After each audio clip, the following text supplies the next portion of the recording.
everybody together as 2020 comes to us. I'm sure I don't need to do that. 2020 has been an unusual year. Still, even in the midst of a pandemic, a presidential election, and a social justice movement, we've been able to gain ground on the four focus areas for the district: community-led planning, affordable housing, transportation, and economic mobility. I've got to share with you the 2020 highlights in 2021. But before we begin, I've got a couple of quick housekeeping items. First, questions. As the team is sharing, please feel free to drop your questions in the Facebook or the YouTube comment section, and we'll also open it up for Q&A before we wrap up. Second, we've got a survey that we'd love for you to drop in a link to that survey in the comments. So please take a moment and send it. And finally, we do a hard stop at 7 p.m. in our very own North Carolina Representative Elite, which covers most of City Council. We're finished to hop on over and get his plans at the state level that complement what we're doing here in the city. So with that, let's go ahead and get started.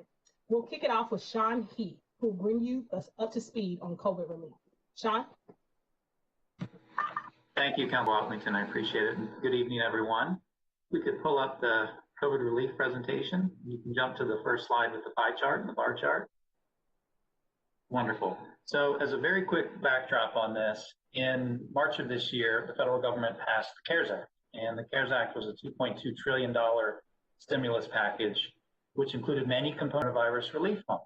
And the purpose of the Coronavirus Relief Fund was to provide state and local governments with resources to really help navigate a lot of the challenges that were emerging as a result of COVID-19.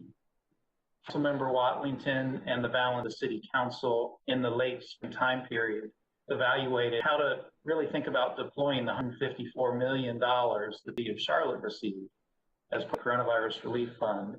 And we have a very large percentage of the coronavirus relief funding spent on community-facing investments. So you can see in the pie chart that of total received by Charlotte, 91 million has been dedicated to community-facing investments, recognizing that we have residents and business have really been suffering as a result. With the bar charts, just give you a sense for the types of things we've been spending $1 million on. And in the interest of time, I won't cover each of these items, but I'll cherry pick a few. So for example, the very first bar in the chart was one of our signature programs focused on the small business sector. In particular, the Access to Capital, where we invested $30 million, 2,500 businesses all across the city. These would be small businesses with 25 or fewer employees, and they received grants ranging from $10,000 to $25,000. Just a moment, I'll provide you a little bit more of a District 3 perspective on that particular program. The second item in the bar is hotel relief. So if you think about put in place with an eye toward health and safety, certain sectors, not just in Charlotte, but really in North Carolina, broadly speaking, were really heavily impacted by the restrictions, and food and beverage establishments, as well as local hotels, were heavily impacted. So we stood up a special program focused on those types of businesses, and you see that we've invested a bit over $10 million there. I draw your attention to the bar that sticks out in the middle of the graph, focused on housing and homelessness with two acute needs community, unquestionably. In those areas, we've earmarked $17.5 million for mortgage and rental programs, as well as utility. We've also allocated $2.5 million really focused on supportive housing and shelter that are really facing perspective. The item that I would cherry pick here would be the reference to digital divide towards the right hand of that particular investment. And the City of Charlotte is very aware across the country, across the state and its community, that there are great opportunities for us to provide better access to technology, to the internet, to certain segments of the community. So one pilot program that we're advancing with our coronavirus relief funding by 14 neighborhoods focus on our corridors of opportunity. And those neighborhoods will receive free access to Wi-Fi. There are within District 3 that have been for this pilot program, and those are the Little Rock Apartments, the Mezzanine, and also this, albeit is a small start direction of addressing some of the digital divide, and hope when it's upon its completion, there'll be additional opportunities to scale that kind of work going forward. We can jump to the second and last slide that I have. So if they say it's worth 1,000 words, I thought I'd give you pictures here, just to give a real visual graphic on a few of the programs that I mentioned on the previous slide. The graphic on the left shows the small business support, which was the $30 million grant and then the food and beverage program that I mentioned as well. The little dots in that graph are intended to be small business relief as part of our $1 million program, and the blue dot focus on the food and beverage sector. So if you were to look at Councilmember Watlington's district on the west side, you can see that we've got a good amount of distribution of investments. There were 3 alone that received either small business relief. If you look to the right-hand part of this slide, this is focused on the rental and mortgage relief programs. And once again, by design, we really attempted to have a good dispersion of these investments across the full city print. Also recognize that there are great needs in the crest. So I think in both of these graphics, you can see concentration of investments in the graphic. And then you can see for District 3 in particular on the rental and mortgage, we have a good showing of investments. I did ask the question when I saw the particular chart, you know, if you look at it, it's just kind of on the east side of 485. It looks like there's a bit of a desert there of investments. And of course, is where the airport and a lot of industrial facilities reasons, it's not necessarily where you would expect to see a lot of rental and mortgage investments. So this was obviously just a 30,000 view of some of the things we've attempted to do under Member Watlington's leadership, those in the community that are facing great needs in various ways. This was obviously a relief program with actually a deadline of the 30th to spend all of the money, and we're armed to do that. So that's where Mark stopped, but I will indicate that later in this town hall, you'll get to hear from some of my colleagues who will highlight some of the longer term community-facing investments that we're doing in cores, including District 3, really designed to focus on jump-starting other investments that will support economic development. Thank you for the opportunity to share information. Thanks so much, Sean. These visuals were really impactful, so I appreciate that and appreciate your focus on District 3. Next up, we will have Ms. Pam Weidman, Director of Housing and Neighborhood Services, to talk housing and neighborhood highlights for 2020.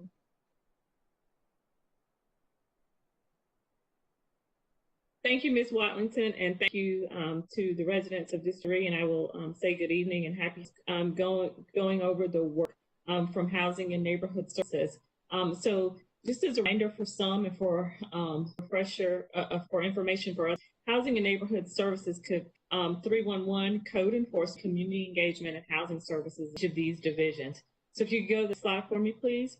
In terms of 311 is kind of the city's information center, and 311 answers about 1 million calls every year.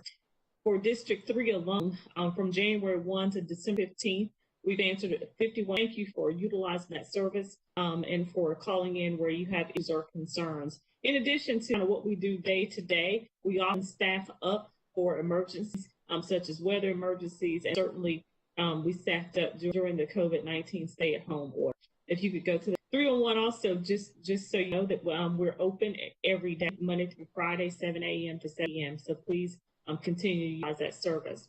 Many of you are here with code enforcement. Just a few statistics about what we've done this calendar year. We course the nuisance code, the house code, the zoning code, and the non-residential building code. You can see the stats here. District 3, I'll just focus on that. District 3 from January 1 to November 30th, we have had a little over 7 nuisance cases. Here is that we like to achieve voluntary compliance, right? To partner with our residents to come out and educate. And then only if we have to, we will issue citations to bring things into compliance. We like to work with our neighborhoods to achieve voluntary compliance.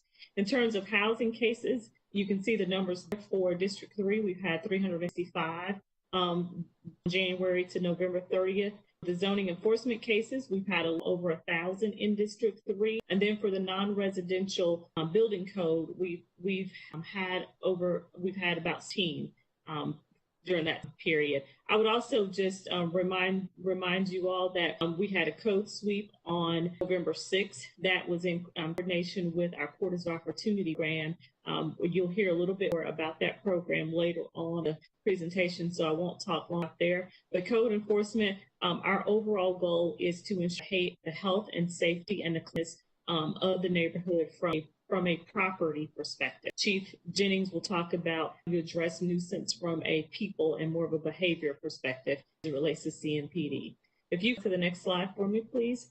We also like to work with our neighborhood, within our neighborhoods. We have adopt the Keep Charlotte Beautiful program. Inside of that program, overall, we've adopted 31 miles of street. We've cleaned up and picked our volunteers 360 bags of trash and recycling. And then we've assisted 14 new individuals or organizations subscribe to our neighborhood organization contact list. And that's how we keep contact with our residents.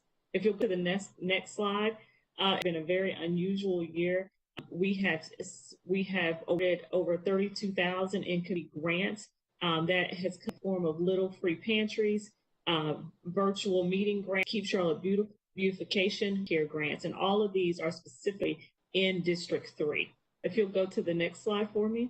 As far as Housing Trust is what we've done in District 3, a little out here that you will see two District 3, but I thought it was important to show proximity here.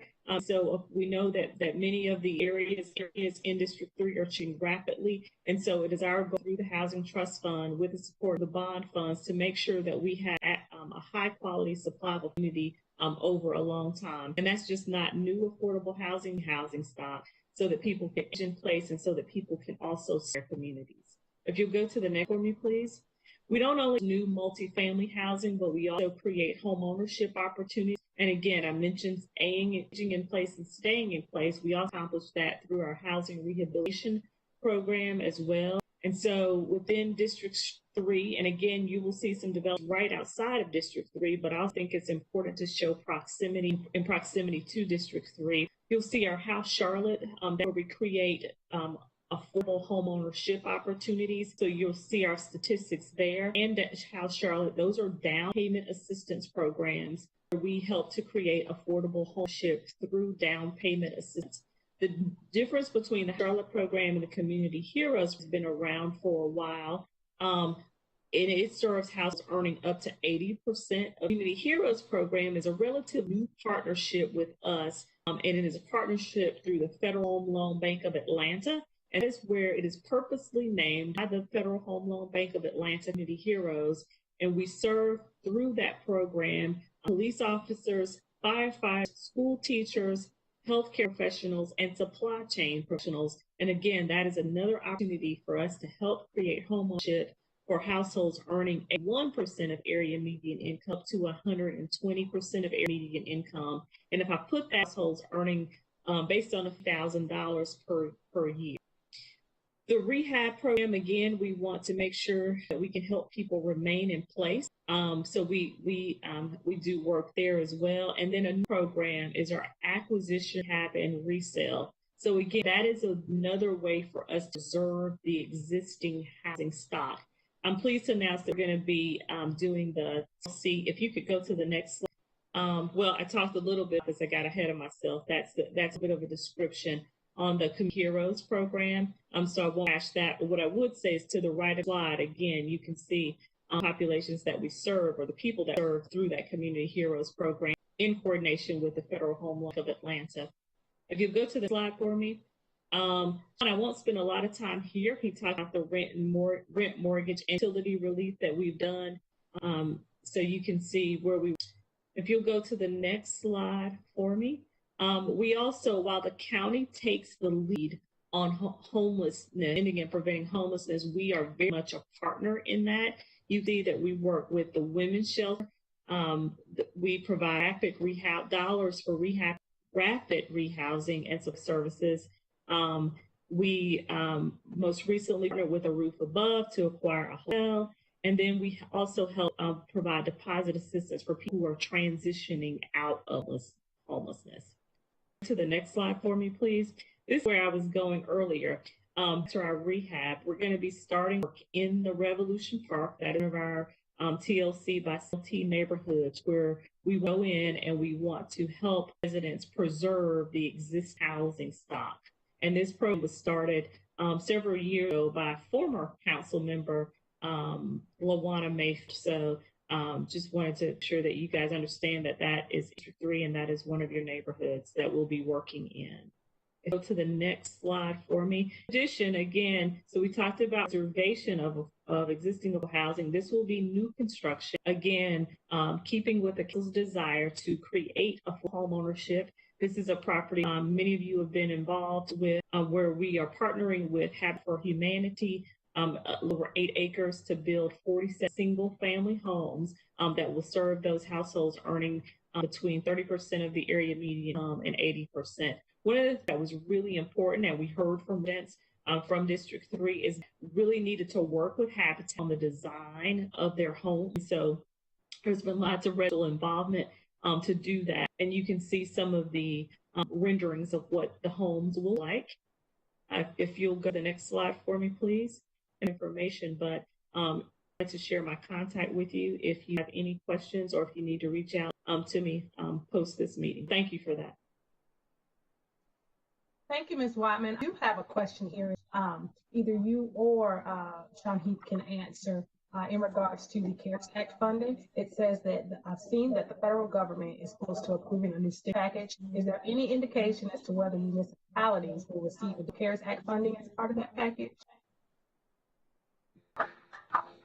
And Sean, do you want to? Yeah, I'd be happy to address that. So, you know, it's still, I guess, what I would call a very fluid situation. As of a day or two ago, there were a couple of bills that were moving forward in Washington, D.C. There were a couple of features in the original package that were carved out into a separate bill, one of which was the funding for state and local governments, which would essentially be a coronavirus relief 2.0. So it's unclear to me whether that one will move forward or not.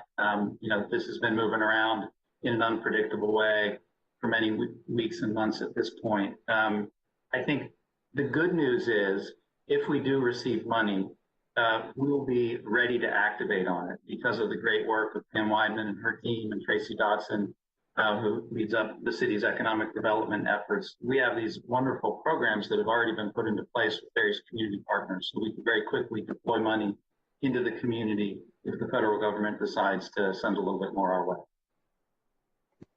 Thank you for that follow-up, Ms. Weidman. We've got a question here about rent relief programs. Where can people receive information about that? So one, the state, they have, they're administering a rent relief program through the Charlotte-Mecklenburg Housing Partnership. And so people can call 211. And then also on one of the previous slides, there is a website, RAMP CLT. And so if people can just go to that slide, there's information about the programs there. Awesome, thank you. It is 5 program, but I have a question that I'd like us to circle back on, Ms. Wyman. What is the tracking process of TLC by CLT, and are there any updates on the initial communities? So if you could circle back to that during the Q&A session, I'd appreciate it. Next up, we will have transportation and planning update by I'm not sure who will go first, but Ms. Osborne or Ms. Landis. With the planning and with the transportation. Woman Watlington and District 3 residents for the opportunity to provide an update to 2040 comprehensive plan.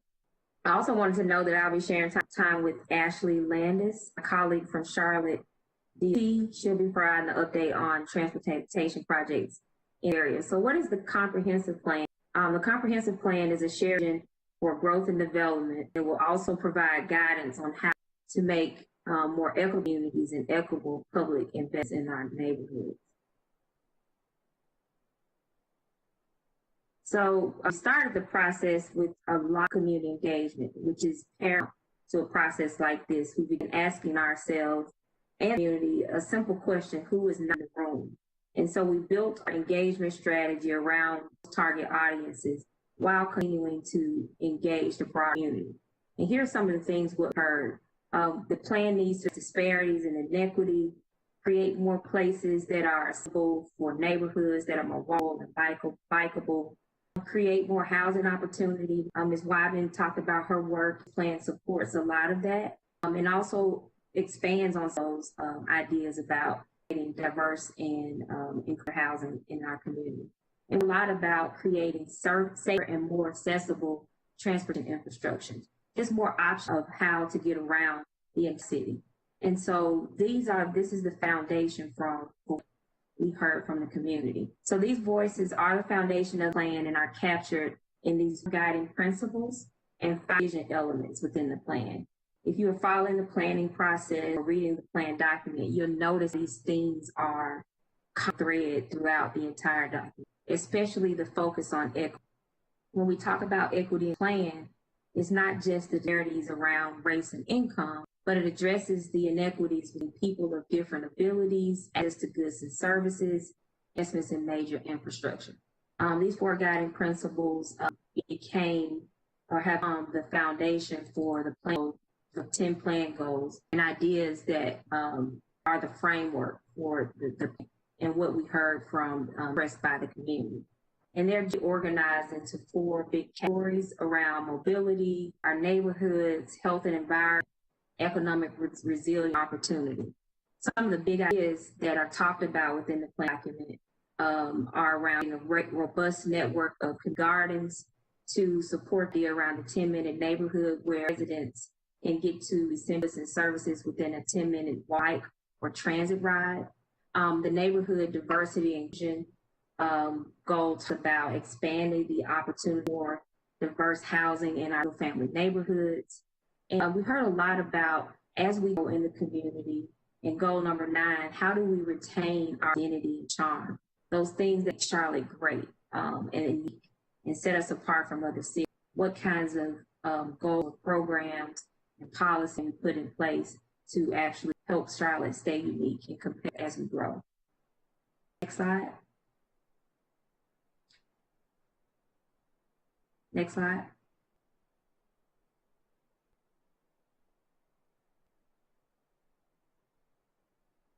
Click twice. Thank you. So I'll keep going. So for those who may be asking, what will change? Process, how we grow. The process is more 100 policy documents, and we know that you can really see those issues in our current rezoning process. Those documents are outdated. The process is also very lengthy and confusing, and I offer a lot of predictability. Will do is allow for a streamlined process, has more community involvement, taking those policies, bringing them to action. Our unified development ordinance also streamline and create more consistency in how we get it done. Next slide. First quarter of 2021 process, and we want to encourage everyone in the community to participate. There are various ways for every person to participate and share their ideas about the draft plan. A few of those ideas are we'll have a 3-part speaker series. We'll bring in thought leaders from across the country to just have a dialogue and share a plan like this, and also how they've addressed growth. We'll also be equipping our 400 member stakeholder group with advocacy kits to provide key information about the plan and how they can get more engaged and how you as an individual can engage up kind of the engagement process with a strolling community meeting. Similar to our drive-in meeting we held in October, we wanted to provide a similar experience for pedestrians and cyclists in our community who want to just in person but safely and hear about the plan. And this is all leading up to adoption by City Council in April of 2021. Next slide, please. So here's how you can stay connected and do the plan. Join our e-list. We are constantly sharing information and ways to get involved in how you can review the plan document. Also visit.com to look at the plan document and to look at the events coming, also to provide comments directly on the plan. We partnered with Pam Wideman's group 311. If you need to call in and share your comments about the plan, that's another way you can do it, provide your input as well. On social media, we are always constantly sharing information about our events and how you can stay involved. And with that, thank you for that. Thank you, Alicia.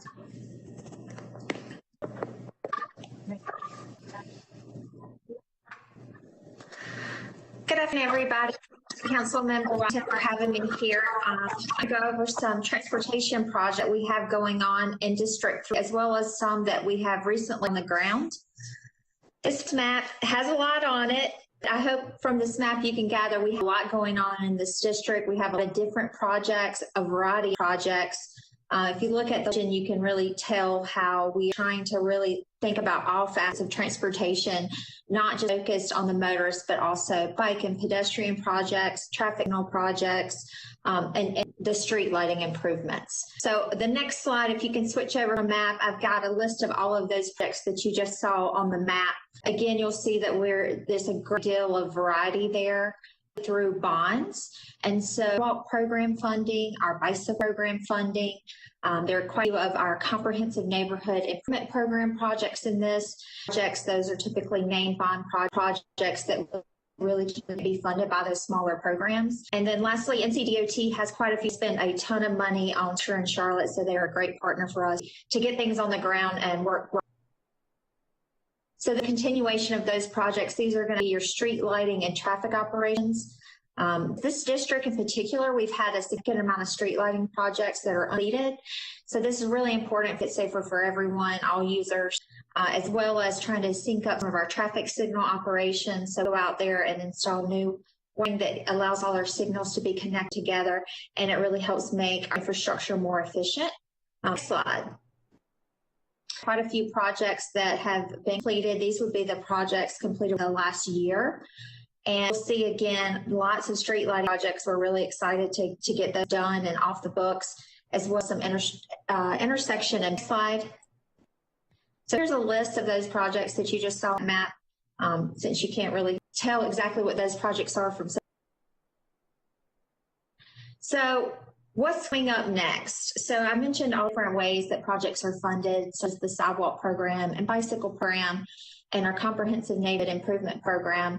We're excited that we have a new funding source that is going to focus on this district, in particular the Still Creek area. Funding is called Congestion Mitigation Funds.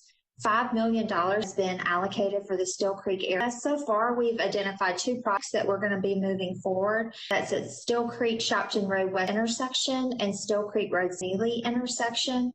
The 2 projects we can fund and still have some remaining there. So currently our staff is working on identifying some additional projects that can improve walkability and bikeability. And then lastly, we also have the Corridor Opportunity Program that's been mentioned before. I won't go into detail because I think Cherry's going to cover this in the next segment of the presentation, but that should bring really great projects to your district as well. So that's. Thank you. As Ashley alluded to, we have workforce and business development updates. We will start with jobs and employment with Ms. Fran West with the Economic and Development Department. And then we will follow up with Corridors of Opportunity with Ms. Cherry Grant, who's the program manager for that program. Thank you, Councilwoman Watlington, and hello, District 3 residents. I am happy to be here with you today. My name is Fran West, and I am the Assistant Director for Economic Development Department. And with me today is Cherry Grant, who is leading our Corridors of Opportunity work. So today I wanted to take a moment and hit on our workforce and business development work and that we're doing in the community. And that's really centered around business recruitment, so bringing new jobs to Charlotte and growing our existing job base. Business innovation, so how we work with our small business community, talent development, so how do we make sure that our residents are ready for the jobs that are available in our city through working with our workforce partners, and then building great places, which really centers around the work that we're doing around the corridors. I am not sure if the slide deck is up yet. It is. But I wanted to share some information today around the state of work in Charlotte. I know this has been a really tough year for a lot of people. You know, prior to COVID in Mecklenburg County, we had unemployment hovering around 3%. And in June of this year, we peaked during COVID at 13.5%. And when we look at District 3, you know, some of those peaked as high as 18.9%. And so our team has been hard at work trying to analyze why that unemployment is spiking outside of COVID, and as well as how do we find new jobs for our residents of Charlotte. I am happy to say that in October, which is the latest data, we have dropped back down to 6.7% unemployment in our city. When we look at districts that are have the most people employed are really around trade and logistics, manufacturing, warehousing, and then administrative. And so when we think about how of work, we really start to focus on working with our workforce partners, including Goodwill, which is a huge college. So just as now, there are 57,000 open jobs in around 34 District 3. So when we look at high unemployment and we look at open jobs, what that tells us is how are we preparing our residents to get those jobs. So if you go to the next slide, one of those is a labor market study referred to our committee. The question around how do we increase unemployment in our city and opportunities for everyone. So we're working to develop strategies to solve this problem. But one of the first questions we asked, we want to create customized solutions for our residents. And so we write a survey, as you can see on the screen, publicinput.com, this link, the labor market study, to really understand those barriers so that we present to our city council some recommendations around reducing unemployment and I like the growing opportunity in our community for everyone. In addition to that, hitting and continuing around the work that we've done with the CARES Act, we launched a new workforce training program called Renew. And this is a program in partnership with Urban League where we provide a paid stipend training for residents to become trained HVAC and credentialed HVAC technicians. And then we match them with employers. And they've also brought in some of the companies. Their salary for these jobs is paid for as well as an hourly wage is around $50,000. We used in training for 44 people in January for new participants. So if this is something that you're interested in on our Open for Business website. In addition, we used the CARES funding to do work partner grants. We provided money to the ROC, which is a training center, and CMS, along with YMCA, to provide technology training, scholarships for continuing education, purchase of technology and equipment, training stipends for participants, to really invest in our residents who may have lost their job during and want to pivot their career into something new. So it's been a really successful program, and I hope that some of you are able to participate. And we're eager to answer any questions about these training programs either on our website or connections for you. With that, we'll go to the next slide, and I will turn it over to Chase.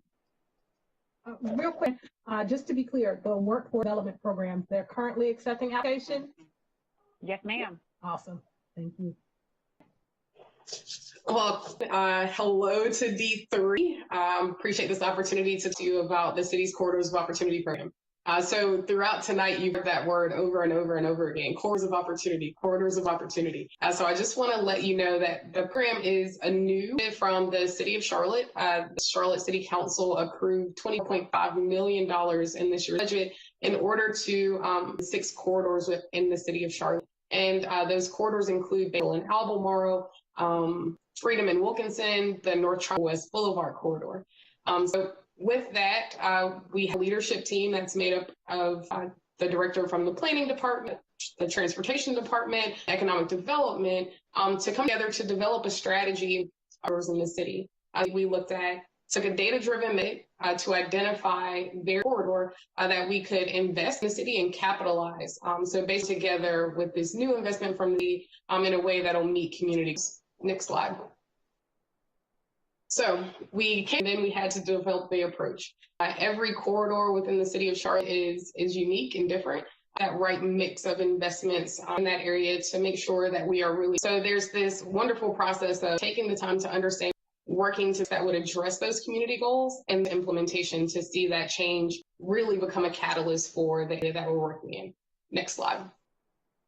All right, so we have these are all of the areas that you can invest in that makes a good, and looking at it from different perspectives. So you have economic development, includes thriving businesses and workforce. You have housing initiatives that look at for existing homeowners to, you look at infrastructure investments, make pedestrians can move around. So you look at land use, you heard from Alicia with the 20 comp plan, and you also want to look at public spaces, places where people can gather.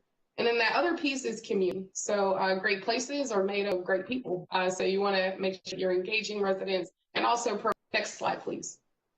So for the corridors of opportunity, we identify the strategy, we identify the approach, and that is access to our ecosystem. So we're focused in the District 3 area, and our specific focus area is hard. We are focusing our investment efforts at the Remount Road intersection.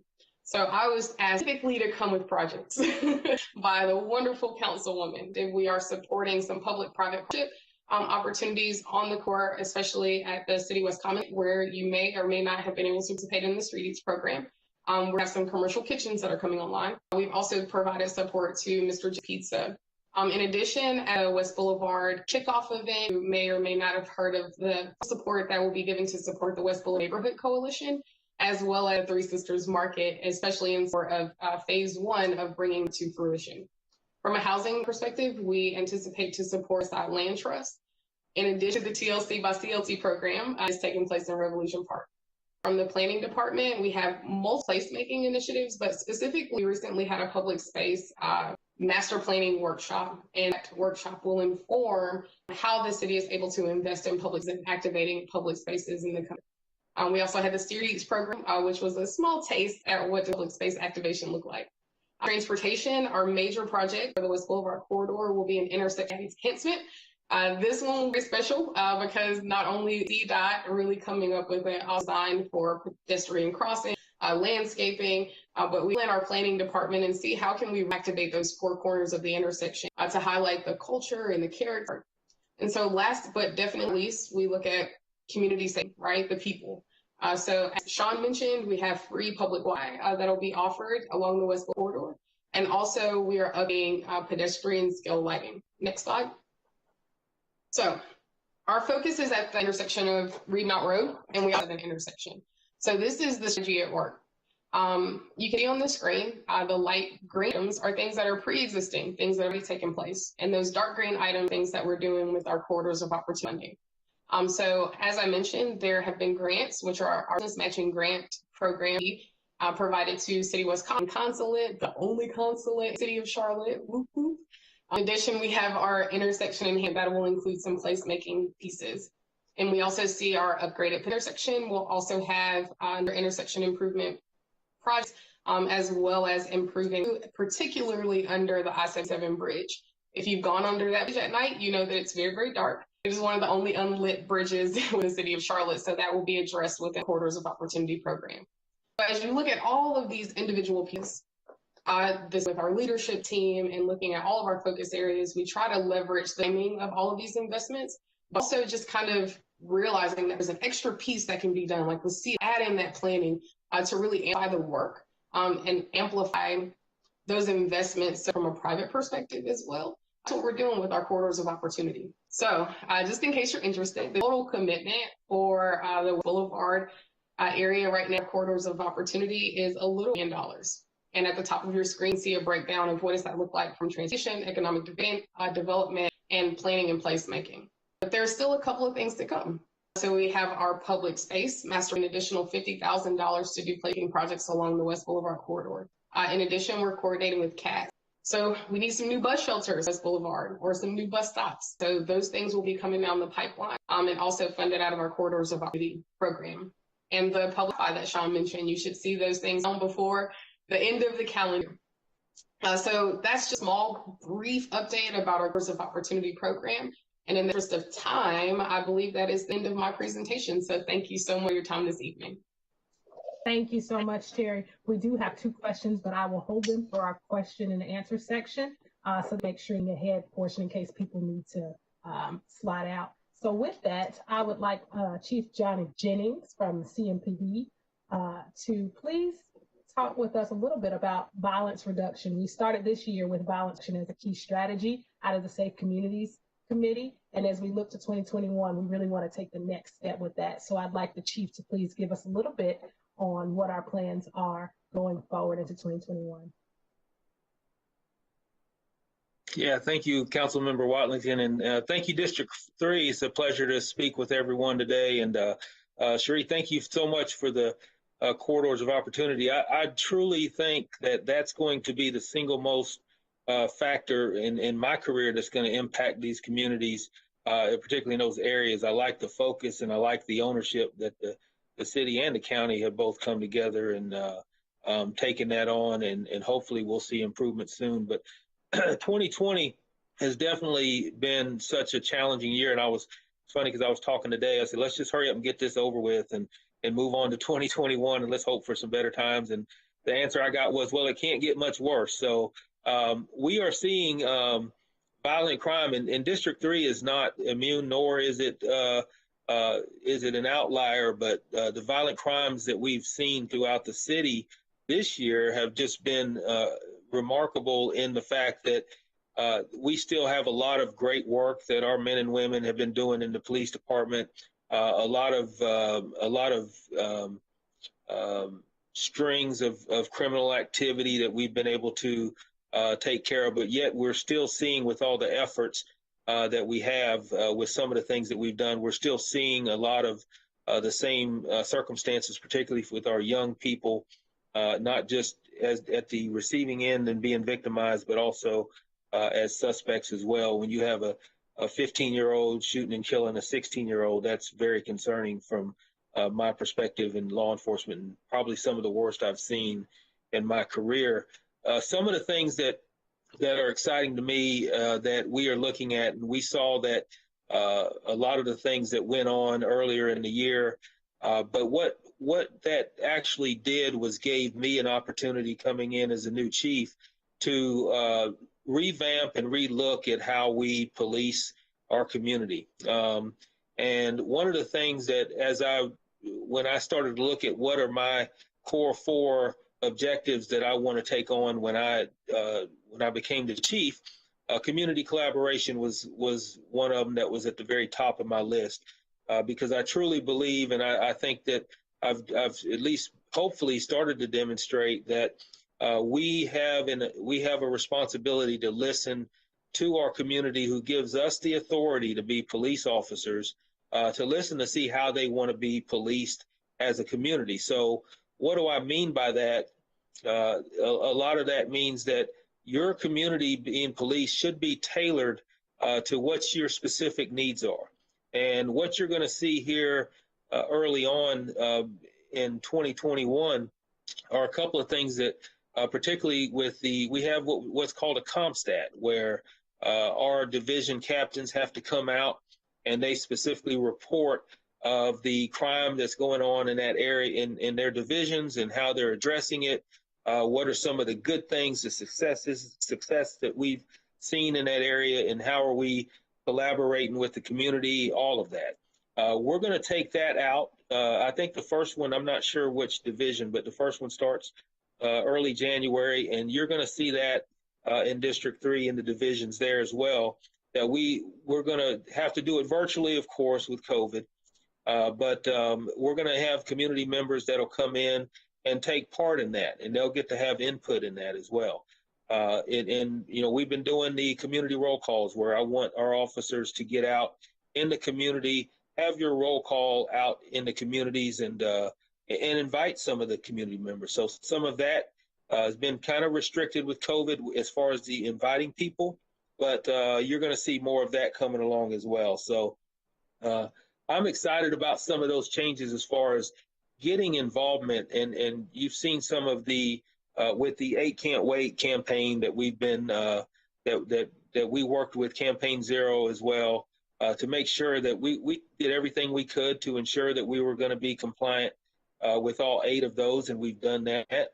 And now we're working with them as well on some search warrant policy as well. So particularly when we talk about no-knock search warrants, so some of the things that we've changed.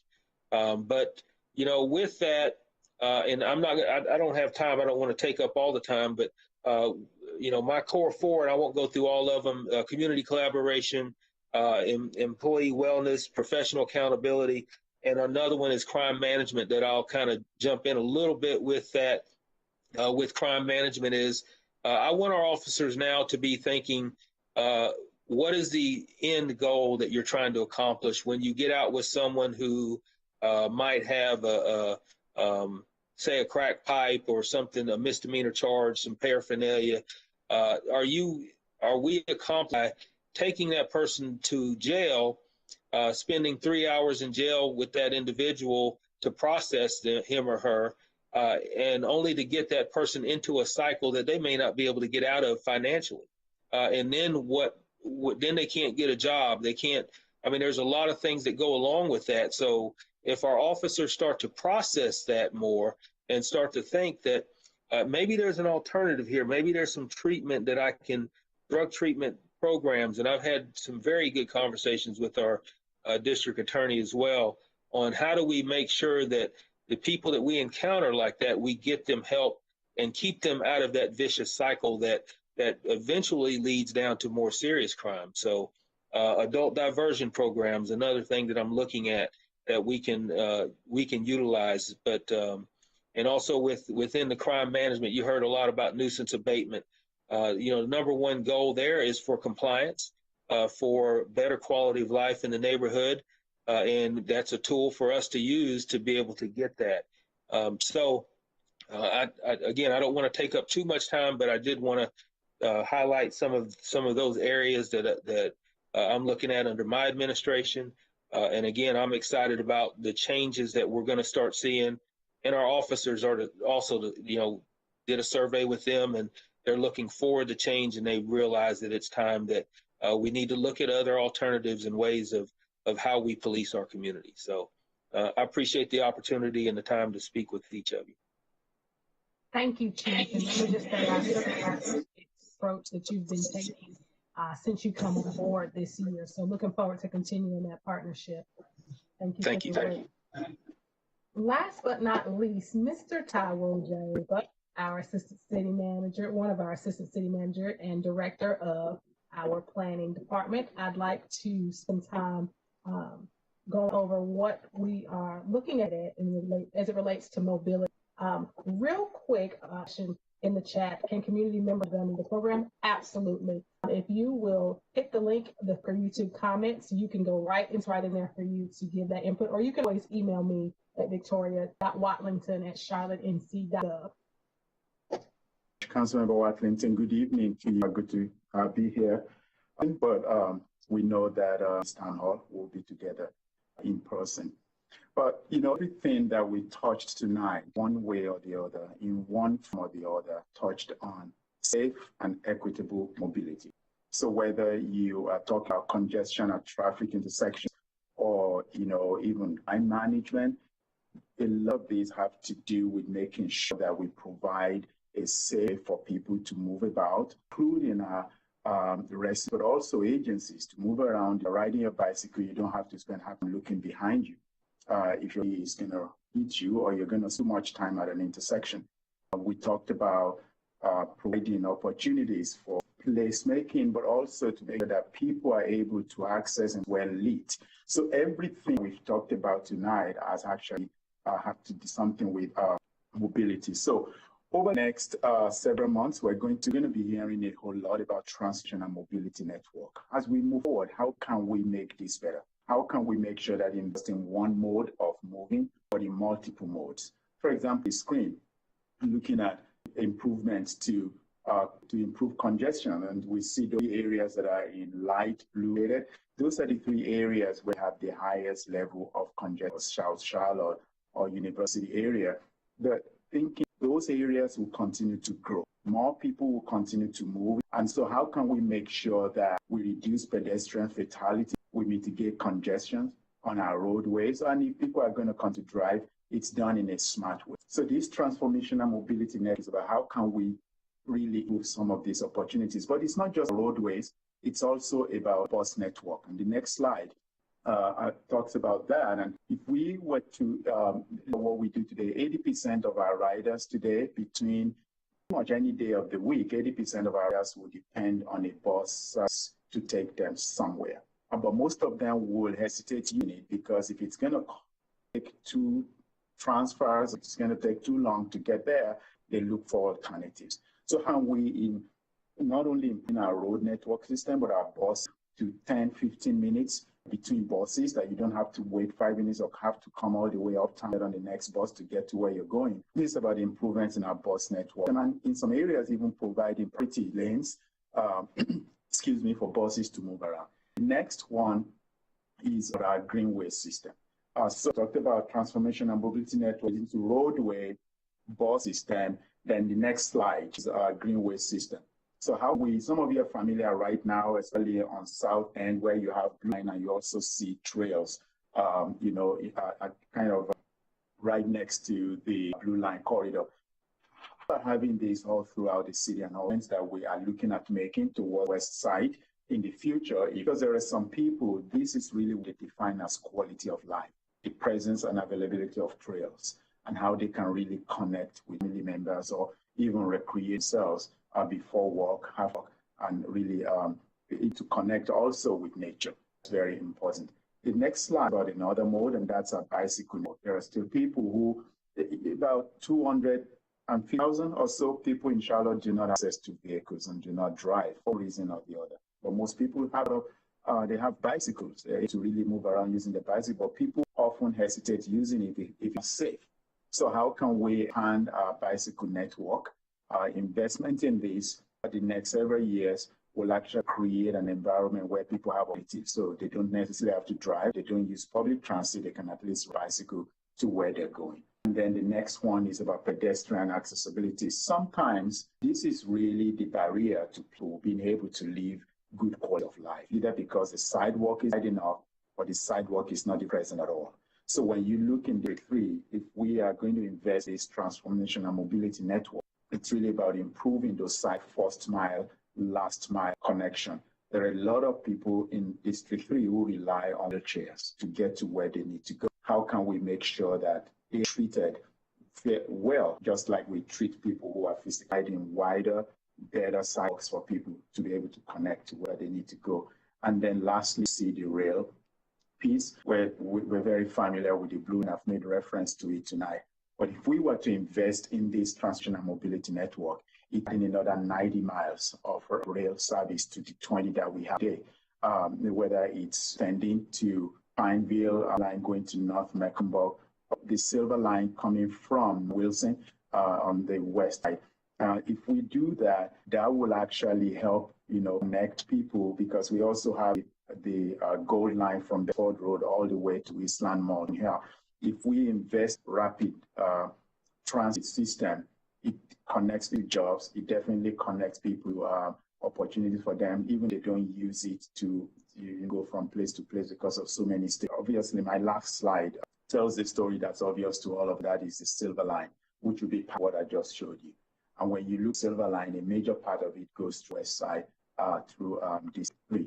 And there's a lot of stations. Where you find stations, you find transit development. Where you find transit oriented, and you find a mix of uses, whether it be retail, they be office, they be residential.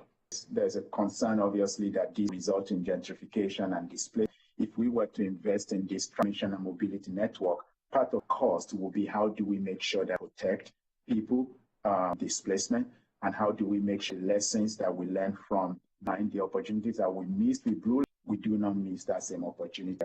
So it's not just about protecting our residents from displacement, but even messes as well. And I know that Ms. Whiteman was talked about aging, staying in place. Part of the opportunity for a system is you incorporate type of anti-displacement, strategies that will keep people who have lived in this place for long, continue to keep them in where they already have relationships without dissing them. But there's plenty of opportunity West Side to create jobs, to create the housing we want, but only if we have the ability in the next several months to talk about how we invest in this mobility network that can transform the city, but especially District 3. So it's not just rail, again, it's about roadway improvements, it's about bicycle ways improved, about trails, it's about pedestrian ability, and it's about improvements in our bus network. So once again, very much for the opportunity to chat as we look forward. This is something it's definitely worth looking forward to. Thank you. Thank you, Ty. I do have a question for you. I'm going to give you the question, but then I'm going to work back through the other questions and then move back with you as we close out. This question has come in, and are there any other funding options out of the 1 cent sales tax increase made by the task force? So chew on that. You look like you're ready to answer it right now. I can respond to that. So the task force that looked at this considered different funding mechanisms: sales tax, property tax, motor vehicle tax, public price. All of those other options will not generate anything that will allow us to do anything significant.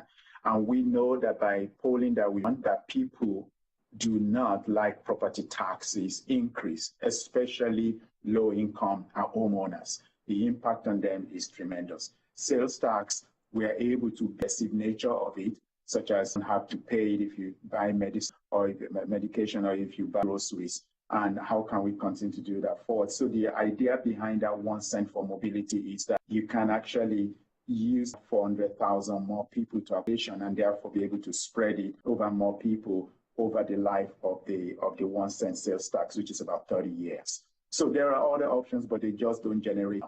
And if you look around as a country, you're going to either look at property tax or sales tax. For us, tax is what works best. We don't get the state legislative approval for that sales tax. We can have a conversation with the community looking at an aspect of property that will, but we're just concerned that we don't want that to be a burden on low-income homeowners. Thank you. Rockstar, thank you for that. The next that I've got here mentions, is for Chief Jennings. What is the cause of the increase in violent crime perpetrated by Charlotte youth? Yeah, that's an excellent question. I like that quite a bit. And I hate to circle around it because it's very difficult to answer. A lot of people do want to blame COVID, the fact that a lot of people are just have nothing to do, so they're hanging out more. They're in contact with the same individuals quite often. And what I can tell you is historically, young people have been quick to solve their disputes by pulling out a firearm without looking at the consequences of what's to come. Because when you do pull that firearm out and you shoot and kill someone, that's more than just the life of the individual that you're shooting at. It's also the life of that young person who's pulling the trigger, because if that person ends up spending a good time or majority of their life in jail after that, then that's not productive at all for our community. So what I think is, and I know this is kind of a no answer, but just historically, just the fact that that we don't go through the consequences at a young age like I think they should, and the fact that I can't not blame COVID for it and not blame the fact that there's less for young people to do, particularly in positive group settings, and they're going to these smaller settings to where they have conflicts with individuals that result in violence. And that's unfortunate for our entire city, but that's also common across the entire country of what we're seeing now. I've got a couple more questions. Circle back to you here in a second. I just hear that folks have been waiting for a while for their questions to get answered. So we will pivot over to Ms. Cherry Grant. And there are two questions that have come out of Corridors of Opportunity. And they are, the first one is, will more money be allocated to fund additional projects under the Corridor Opportunity Initiative? So the immediate answer, I'm having fun doing this work. But the official answer would be, like I started off by saying, the $24.5 million was approved by the Charlotte City Council. So ultimately, we are moving into the city's budget cycle now. It is being included in the budget request, and it all really depends on council's ability to approve additional funding for the program. Additional funding is approved. We do have more projects that could be completed in not only the West Boulevard corridor, but also within the other 5 corridors that are across the city of Charlotte. Are there any plans to address the sidewalks on each side of the I-77 bridge? Thank you to whoever asked this question, because when I run on that sidewalk, I have the same question. So it is a good question, and thankfully we still have Ashley on the line and our friends from CDOT. But currently, with the Corridors of Opportunity and the work to be done at the I-77 intersection, that would include truck aprons, crosswalks, ADA accessible ramps, pedestrian push buttons, the lighting for the underpass, and then some leading pedestrian leading pedestrian intervals, which allow for more safe crossing for pedestrians at intersections. Currently, within the scope of work that has been presented to me, there isn't, the sidewalks aren't included, but I will take that question back to our done through one of our other programs. So one cool thing about Corridors of Opportunity, the city has lots of programs that are funded through the budget. I failed to mention, even with the business matching grant program, the city has invested close to $600,000 within District 3, and we still have more rounds of that program coming out. So it's not just through staying within the District 3 and West Boulevard, but it's also other programs. So I'll see if there's some other program that's available to fund the sidewalks, or if that's a project that is on the list inside. Thank you, Cherry. Next question is from Alicia. Are you all planning another in-person event for the 2040 plan in the near future? I believe you addressed this with Roll-In and the Roll-In, but just wanted to make that happen. Yes, we are in the spring. The Stroll-In and Roll-In will be in March. Just stay connected on our website, cltfuture2040.com, to see the exact date and time for that. Thanks for asking the question. Thank you for that. I want to circle back to the question from Ms. Weidman. What is the tracking process of TLC by CLT? Are there any updates on the industrial communities? Thank you for the question, Ms. Watlington. So as far as other communities, let me just say, when we started that program, again, under the leadership of former council member Mayfield, that we knew at that time there were about 10 communities at the time that kind of qualified based on our criteria. And the criteria was things like, were there a large number of housing, code enforcement issues in the neighborhood?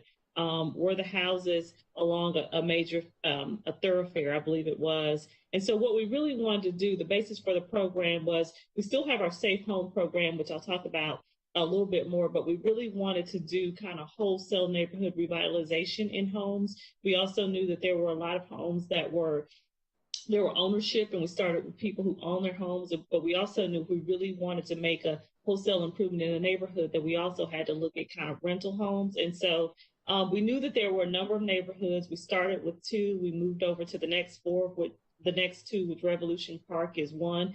So I would say that we've not made a definitive decision about what the next neighborhoods will be, and that's something that we would want to discuss with the council and perhaps in the Great Neighborhoods Committee. And then I think your first part of that question was about how is that program monitored? We have 2 groups within Housing and Neighborhood Services. We have a rehab team who kind of monitors the surveys. We go out and we survey a home, and we have to get the property owner's buy-in. So we can tell you which homes have been surveyed. We also can tell you which homes that have had work on them. We also, within that, we have language in our applications and our deed restrictions. We want to make sure that we monitor those homes. If anything is sold, we want to make sure that we are aware of that as well. We can't stop people from selling their homes, but what we can do is kind of track our investment. And if it's sold within the period of time that we've agreed on for the deed restriction, then we are able to see about getting our funding recouped. So I hope that answered the question. If not, we can talk a little bit more outside of this. The other thing I would say is, while a neighborhood might not be a TLC for CLT neighborhood, please remember that our Safe Home program is open for anybody, and so we would encourage you, if you believe that you qualify and your house needs some rehabilitation work, please inquire about that program. Thank you so much. The next question that we have is for Ms. Cherry Grant again. With the Corridors of Opportunity, what is being done to address the food desert on West Boulevard? Thank you for the question. So the Corridors of Opportunity team is actively looking for ways to support the West Boulevard Neighborhood Coalition and their Three Sisters Market plan. So if you don't know a lot about the Three Sisters Market and the food cooperative that is planned to be the only first food co-op in Charlotte on the west side, you can visit the West Boulevard Neighborhood Coalition's website. But ultimately, that is a plan that they have for the intersection. And in the intermittent of the full site being developed, they are to do a phase one of the market. And this pledged $15,000 just to give them a little bit of the funding that would be needed to identify potential sites and be able to manage the smaller scale market. So those are just some of the ways that we're currently working to address the food desert. That's in alignment with community goals of community wealth building, which came out of the West Boulevard playbook. Thank you. The next question that I have here is Chief Jennings. Is CMPD addressing restaurants, bars, or businesses that are violating the governor's ordinance for COVID? Yeah, so we've partnership with our ABC detectives, also with the local and state ABC, and also some federal partners. That it's mainly complaint driven, but our first focus is for education and compliance. So we want to make sure that when we go to these businesses and we make sure they are knowledgeable of what the governor's order is and how it pertains to them, then we're asking for compliance. And I think the big thing is after that, citations are given to those management of those businesses that are in violation.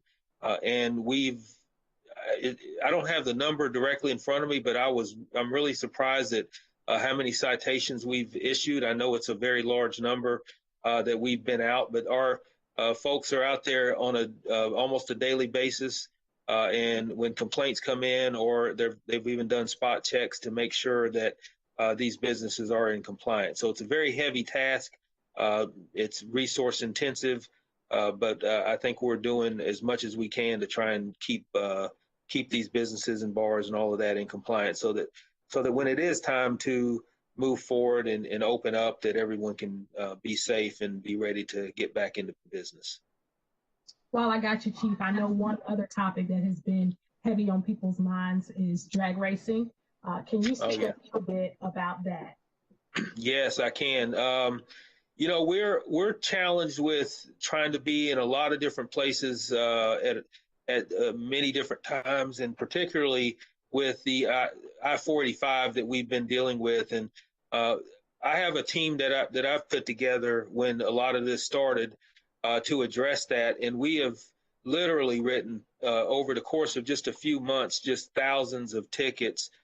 We've made arrests, and we've done we've actually stopped some of the drag racing when we've had intelligence as to where they're going to gather. We did that just this past Saturday.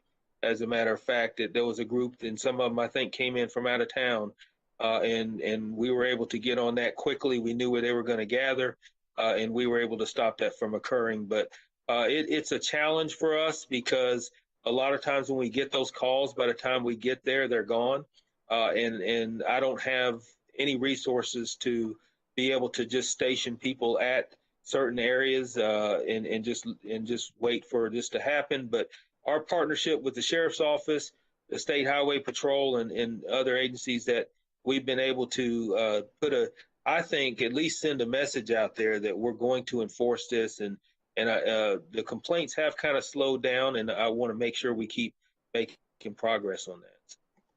Thank you, Chief. One more while I've got you. You're fine. Yeah. That's come to mind has been in regards to complaints, particularly along South Boulevard, of youth riding bikes and harassing drivers that come up and down the street. I wanted to know if you all had been looking at that, and if so, what are some of the things that you're doing to try to combat those kinds of things? Yes, and I've had a lot of that, and even in the downtown district and central division, they've been dealing with the same thing. The only thing that we can really do at this point is just the officer awareness and response, and make sure we're looking out for that type of activity. But that's another challenging area, because we will get the calls, and by the time we get there, the kids are gone or the bikes are gone. But we've seen this in other cities as well, and it's not just the pedal bikes, but the ATVs. I'm sure I've been caught up in them myself as a driver, ATVs and dirt bikes when they get on the road and they take over the roadway and damage vehicles. And those are things that, we can have plans to try and stop it.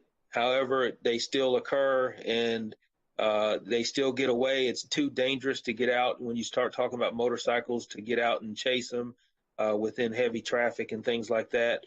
But as far as being able to just completely stop it, we really have to handle those on an individual basis.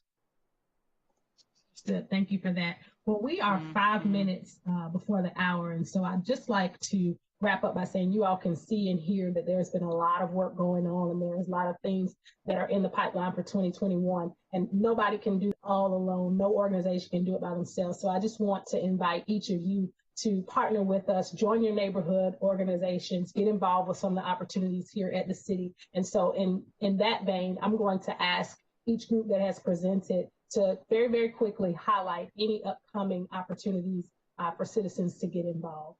And I will start with Ms. Sure. So thank you again, Ms. Wellington. I would just say we will begin recruiting for our Civic Leadership Academy. This will be the 8th cohort, I believe. Ms. Wellington can tell you all about that. We will also be recruiting for our neighborhood board retreats. They'll be virtual. Shout out to districts and the many neighborhoods in District 3 who've attended that. And then the other thing I want to encourage you all to do, if you haven't already, is to sign up for our neighborhood organization contact list. I'm going to slow down and give you the web address. And when you get to the web address, I would say there are options for how you can choose to be notified. You can put your phone number, there are online options, and then there are regular mail options in the blue box. But the address is charlottennc.gov/N as in Nancy, O as in opportunity, C as in Charlotte, L as in love. So again, charlottennc.gov/NOCL. Thank you again. Thank you, Ms. Wyman. Next up, we've got Alicia and Ashley from a transportation or planning standpoint.